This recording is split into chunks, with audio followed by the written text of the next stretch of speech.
Locked On Podcast Network presents Locked On Sports Today. The Milwaukee Bucks' future is in serious jeopardy. Also, the Rockets needed a win in the worst way before their series flipped back to Houston. And JJ Redick is coaching scared. This episode is brought to you by Monarch Money. Take control of your finances with Monarch Money. Use code LOCKEDONNFL at monarchmoney.com for 50% off your first year. I'm Peter Bukowski, starting your day with the can't-miss stories and biggest debates in sports. You're Locked On Sports Today. Searching all major sports. Found. Let's start with the biggest story. The Milwaukee Bucks find themselves down 3-1 to the Indiana Pacers in their Eastern Conference playoff series. Dame Lillard, though, going to miss the rest of this series and likely most of next season with reportedly a torn Achilles. This is a brutal hit to a Bucks team that was in win-now mode with Giannis Antetokounmpo, and now the questions are going to start even before this series ends, and it pains me to bring on my friend Camille Davis from Locked On Bucks, not because I don't want to talk to Camille. I always want to talk to Camille. The problem is this is not a fun topic for Bucks fans. It just feels like this team, Camille, over the last couple of years, really since they won the title, has been snake bitten by injuries. I mean, this has been a brutal run here. It truly has. I mean, even the championship run, Giannis got injured in the Eastern Conference Finals, and it felt like a miracle for him to even come back and play in the finals to begin with. So you win in 21. The next year, Chris Middleton slips on the wet spot in the first round series against the Bulls. He's out in that second series round against the Celtics. Then you get the Giannis injury against the Heat where he messes his back up. He does come back, but you can tell he is not feeling right, not looking like himself. And then you get the Dame getting injured during the Pacers series, in a series where they were already without Giannis last year. It just, to your point, feels like a team that's been snake bitten. And I've seen some conversation with people of just saying like, man, what a disappointment. They only got one ring. And it's like, I would do it all again for that one ring. I would do it all again. It has not been what we thought it would be since winning that, but to be able to have that championship in the tuck, it is nice to be able to look back and say, at least we got one. You want to get more for sure, but now that path forward of how do you get to a second one gets a little bit more cloudy now with this Dame injury. It does feel very, very much in the spirit of Aaron Rodgers, if we're going to pull in Wisconsin sports ties, where if you play this last 5-8 year stretch with Giannis and this Bucks team 10 times, this is probably like the fewest amount of titles you would have expected them to win, but still one is more than zero. But I think the question now, Camille, is where does this team go from here? The questions around Giannis Antetokounmpo from the national media have been swirling now for years. The vultures have been trying to get their teeth into Giannis for a long, long time. Where does this team go from here? Well, right now, this team is going to be focused on trying to pull out a miracle with Game 5 and trying to get that win, taking it one game at a time. It's first to 4. And right now, by the numbers, the Bucks are still in there. They still have a shot at it. So right now, this team is focusing on just trying to get that win and extend the series. But once this season closes, there are going to be a lot of interesting roster decisions to make for this team. Damian Lillard is somebody who is under contract for next season, and he has a player option that following year. Giannis is under contract, for the next 2, and then he has a player option. There are going to be some interesting guys that have player options this year, including Kevin Porter Jr., who is someone who's kind of came on since the trade deadline is an important piece. You have some guys on expirings like a Brook Lopez. So this team is going to look a lot different next season. It will, and wouldn't it be fitting if the coach who is famous for blowing 3-1 leads led his team back from a 3-1 deficit? I'm not predicting that's going to happen, but there would be some fitting symmetry there in a lot of ways, especially to do it back in Milwaukee, where he won a national title at Marquette University back in the day. So I hate to even do this, Camille, because I think unfairly, a lot of folks in the national media have been trying to get their teeth into Giannis Antetokounmpo. Teams want him traded. We got reporting, a week or two ago from Brian Windhorst. Giannis has given no indications exactly that he wants out. And that is crucial here. This is not, hey, this superstar is putting out feelers. He's trying to find out, okay, where could I go? What could I do? That's not Giannis. And that has never been Giannis. So from your perspective, understanding that the local perspective is not always the national perspective, which is why we love the Locked On Podcast Network, by the way. What do you see as the most likely outcome for Giannis moving forward here? I don't see Giannis asking out this offseason. If I had to put money down and make a prediction, of course, no one knows but Giannis. I won't make you do that. You don't exactly. But like it to me, it feels like Giannis is going to be in this thing and trying to bring another championship here to Milwaukee, as long as he can see a pathway forward where this team can be competitive around him. And honestly, I think the Bucks extending and keeping John Horst as the GM is going to help in those efforts, because John Horst is someone who has been here since the beginning with Giannis as well. And John Horst is not a perfect GM. He's had a lot of draft misses. He's had trades that did not work out. But one thing I always give John Horst credit for is the fact that if it does not work out, he is very quick to pivot off of it and try to figure out what the next step is going to be.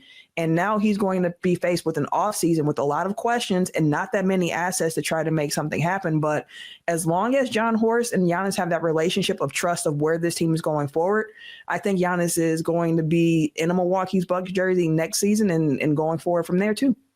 You can stay up to date all year on the Milwaukee Bucks by subscribing to Locked On Sports Today and Locked On Bucks on YouTube or your favorite podcast app. Your Locked On Sports Today. Coming up, the Warriors and Rockets got physical in Game 4. Before we get to that, baseball's best look to keep things rolling.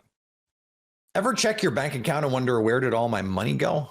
Between dining out, online shopping, and entertainment, it's easy to lose track. That's where Monarch Money comes in, your personal CFO, giving you full visibility and control over your finances. Monarch Money isn't just a budgeting app. It's a complete financial command center.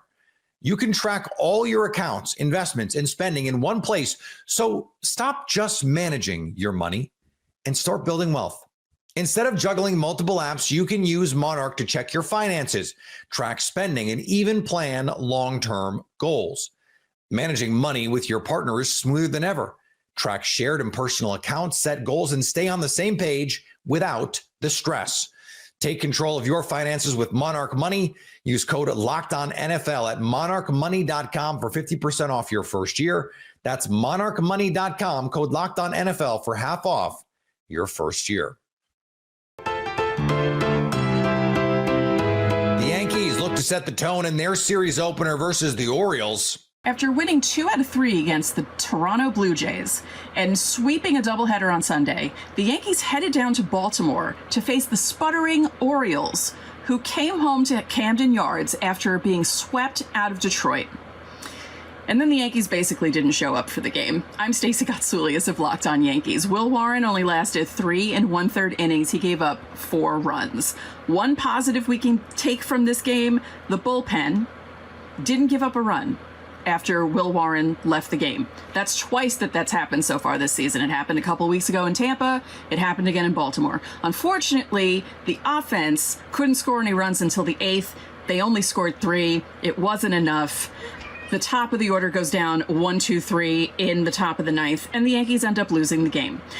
So we will have everything you need to know about this game and preview the next game on the next Locked On Yankees. The New York Mets tried to avoid a series loss against the Nats. What would be the ideal way to bounce back from the worst loss of the season? I think it looked a lot like what happened for the Mets on Thursday as they scored 19 runs, blowing out the Washington Nationals to salvage the 4-game set. This is Ryan Finkelstein, the host of Locked On Mets, and early on the story for the Mets was Griffin Canning spinning 5 shutout innings and Jeff McNeil driving in 2 of the Mets' first 3 runs by also hitting his first home run of the season for that second RBI. But then the story turned into Brandon Nimmo in a wild 3-inning span where he drove in 9 runs for the Mets, hitting a pair of home runs, one of them being a grand slam, an RBI double. You put it all together, a monster day for Brandon Nimmo, tying a franchise record for the most RBIs ever in a game. It was a lot of fun as the Mets beat up the Nationals on their way out of town. We're talking about this and more on tomorrow's show. And speaking of DC sports, the Washington Commanders are heading home, or at least, close enough. The team announced a deal to build a brand new domed stadium on the old RFK Stadium site in D.C., where they once racked up Super Bowls and packed crowds. Owner Josh Harris says the goal is to build the best stadium in the country and maybe even snag a future Super Bowl. Of course, there's still the small matter of D.C. Council approval, but for now, the Commanders are dreaming big and a lot closer to where the party used to be. And in college football news, the new EA college football video game is set to release in July, not just with the biggest sports star on the cover. Texas quarterback Arch Manning reportedly declined an offer to appear on the cover of the new College Football 26 video game. Head coach Steve Sarkisian said both he and Manning agreed to skip the Rose Bowl photo shoot, letting other players take the spotlight. Or maybe he believes the Madden curse is real. The Rockets desperately needed a win in the Bay before returning to Houston for Game 5. Locked On Warriors host Charlie Walter reacted to last night's bout at the Chase Center. What a finish to this game, Chuck. If you're not ready to run through a brick wall after the way the Dubs closed it out, I mean, I am fired up. Dubs up 3-1 in the series. I think this was a fantastic game. It's been a great series, in my opinion. This has been competitive basketball. The officiating has left a little bit to be imagined, or at least a lot to be imagined in terms of making some more correct calls. I don't want to divulge too deep into that. But outside of that, this has been fun to watch. And it came down to the final play. That's it. This is two really competitive basketball teams. It comes down to the Warriors need to get one last stop, and that's where Draymond Green, despite having 5 fouls, being on the verge of fouling out, and that was the big reason why, to me, the Rockets were even in this late, is because Draymond Green had to leave the game with 5 minutes to go in the third quarter, and the Dubs were struggling to protect the paint without him. I mean, that was a big-time issue to me, and I still think that's an issue going forward for the Dubs to close out the series. But Draymond Green, still an elite defender, a finalist for Defensive Player of the Year, and he showed why, because Şengün was virtually unstoppable against this Dubs team tonight. Definitely was unstoppable without Draymond Green in the game. And 1v1, mano-a-mano, Draymond goes straight up against him, hand up, in his face, and wins the 1v1 battle. The shot doesn't go in, and that's all it came down to, in addition to Jimmy Butler getting the board, which I don't know how Jimmy got that rebound, by the way. That was incredibly tough. Rockets players all around him. It was a scrum under the basket, and somehow Jimmy rose up, from the rafters, all of a sudden flies up and comes down with a rebound. That was just incredible to watch. I love the fact that, to me, Dillon Brooks got what he asked for in terms of igniting a new level of Jimmy Butler, playoff Himmy, if you will, with that trash talk that we saw during a couple free throws early in the game. I want to bring up that in the post-game interview on TNT, Allie LaForce asked Jimmy Butler what his motivation was to play 40 minutes, drop 27 points, coming off of an injury where it wasn't clear what he'd be able to contribute. Also, his efficiency was ridiculous. 7 of 12, 1 of 2 from the three-point line, 12 of 12 from the charity stripe, 5 boards, 6 assists, 1 block. The motivation for all of that, he said, was some words that someone said early in the game. And Ali was like, you don't want to expand upon that? And he's like, I think everyone saw what was said. We all know it. It was Dillon Brooks talking trash. And if you mess with a bull, you're going to get the horns. And that's exactly what he got. Jimmy Butler was on fire throughout this game. To me, he was the difference maker when Steph Curry was struggling. And this is a Rockets team that has done a good job, I think, overall in the course of not just this game, but in the season. You go back to the 3-point performance in shutting Steph down. But then Jimmy gets going. And as Jimmy gets going, he starts to draw more defensive attention. And what happens? He's able to distribute. And in this game, what made the difference also was the guys around him stepping up. Brandon Podziemski, 26 points. As much as there's been plenty of criticism for Buddy Hield hit some really timely shots and some big threes, especially the second half. You brought up the third quarter streak. He was crucial in that. I think he hit a couple big shots in the fourth, finishes with 15 points, plus 17 for Buddy Hield. 4 boards, 3 assists, 2 steals. He had one early in the game where I was like, okay, you go, Buddy Hield. Not especially efficient from 3 of 9, but at the end of the day, I thought he had some key contributions. So, you know what? I think, he deserves his flowers as a player who's gotten criticism that he's deserved. He stepped up big tonight. And then again, I just think it's a matter of the others. Corey had 17, which is, I thought Quentin Post had some key baskets, especially in the first half. He finishes with 13. But you know what? To me, it was Jimmy Butler that really was the heart and soul of this win alongside Draymond Green. We went a little long there to not mention the name Brandon Podziemski, who knocks down 6 threes. Brandon. I said you mentioned the name. Okay. Yes, okay. I mentioned the name because I was saying that. So here's the thing. Steph is drawing a ton of defensive attention. So then the Warriors get the ball out to Jimmy Butler. Jimmy Butler's doing what he does, hitting the mid-range, creating chaos. Jimmy starts drawing defensive attention, multiple defenders, whatever. So you need to get other guys involved, and others have to start hitting shots. And it was Peyton the last game, right? It was Peyton off the kind of the Brandon same Bajemski, mindset Buddy as Hield, Curry. I think, the two most important pieces that were hitting shots once, and especially after Jimmy got going. Okay, a couple of things I like that you said there that I wanted to respond to. One, Jimmy Butler, the words that he said back to Dylan Brooks when Brooks was talking some trash, picked up right where Klay Thompson left off. He called him a bum. Dylan Brooks continues to get called a bum by endless Warriors players. And as of right now, doesn't matter what team he's on. I love the Dylan Brooks Warriors beef. It's hysterical. Yeah, it's an easy word to pick up, right? A bum. You're not calling him anything else when you see the lip reading there. Stay up to date all year on the Golden State Warriors by subscribing to Locked On Sports Today and Locked On Warriors on your favorite podcast app and on YouTube. Coming up, JJ Redick has cost the Lakers by coaching scared. Los Angeles is now down 3-1 to the Timberwolves after a collapse in Game 4. Locked On NBA host Matt Moore and Hayes believe the Lakers head coach JJ Redick is coaching scared. Yeah, it seemed like playing scared. Scared money don't make money, and that's what it seemed like. It seemed like he was coaching to not lose the game rather than coaching to win the game, and that's playing with fire when it comes down to it. So JJ Redick, I mean, he's made a lot of really good decisions over his first coaching season here with LA, so I'm not going to judge him too harshly. This was a mistake that we've seen some veteran coaches make to lesser extents, but this was a game where everything was on the line. We talked about how if Minnesota goes up 3-1, the momentum that they're playing with, that's something that the Lakers had to avoid. So I understand coaching a little tense there, but it really just felt like this was a scared coaching decision that ended up kind of blowing up in their faces.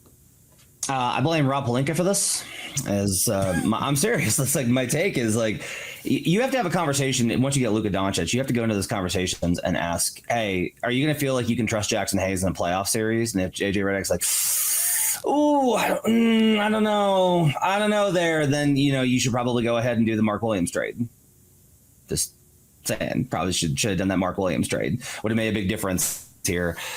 Jordan Goodwin's been really good for them. I don't understand why there's no trust in him. JJ has just bought all in on this small ball concept, and the reality is like very simple. Austin Reeves and Luka Doncic can't stay in front of guys. Can't do it. And if you're going to switching only works if you can trust those defenders. The whole point of these other schemes that you use in screening actions, drop, high drop, blitz, all of those are built on the idea that you trust your guys to defend. If you don't, that those guys need help rather. Switching is when you're like, oh no, all of our guys are good and they can all guard all these different positions and we can handle it. JJ just went off the rails with trusting the small ball lineup. The trick in the series to me was you need to get Hayes to be playable. You need to figure out schemes and approaches to make Hayes a value marker because he's your only big. To me, it's less that he's coaching scared and more that he's coaching without answers. When you have to go in a playoff game in the second half where you say, we're just going to ride our guys, 24 minutes, the first coach in the play-by-play era. We talked about this yesterday with Andy Kamenetsky from Locked On Lakers. That is a coach that has run out of options or run out of ideas. But frankly, I don't know what the other options are. The bench isn't very good. The roster, frankly, outside of Austin Rivers, LeBron James, and Luka Doncic is not great. There's some nice role players there, but it's not like playing Gabe Vincent more is going to solve the Lakers' problem against the Timberwolves. It's not so much to me that JJ Redick is coaching scared. He's coaching drawing dead. They don't have any alterations to make other than, hey, LeBron, Austin Reeves, Luka Doncic, do it on your own. Just go be great. And they tried it last game, and it wasn't enough. And finally, Bills GM Brandon Beane had some thoughts for Buffalo radio hosts, complaining about the team's wide receiver room. During an interview on WGR 550, Beane fired back, reminding everyone that fans once wanted Josh Rosen over Josh Allen and that Buffalo just led the NFL in scoring even without Stephon Diggs. being said, you got to have something to complain about. Complaining about wide receiver is one of the dumbest arguments I've heard. Translation, the Bills are busy trying to win football games, not play fantasy football. If you're catching this episode after hearing your favorite Locked On show, make sure to subscribe to Locked On Sports Today on YouTube or wherever you get your podcasts so you never miss an episode. Also, if you're a new subscriber to Locked On Sports Today, we're here for you with the biggest stories in sports every day. Coming up, can the Knicks close out Detroit at Madison Square Garden? So at least until tomorrow, stay locked on sports today. Locked On Podcast Network presents Locked On Sports Today. For more episodes of Locked On Sports Today, go to our video on demand. Click on sports at the top of your screen. There, you'll find past episodes of Locked On Sports Today, plus other Locked On shows on demand.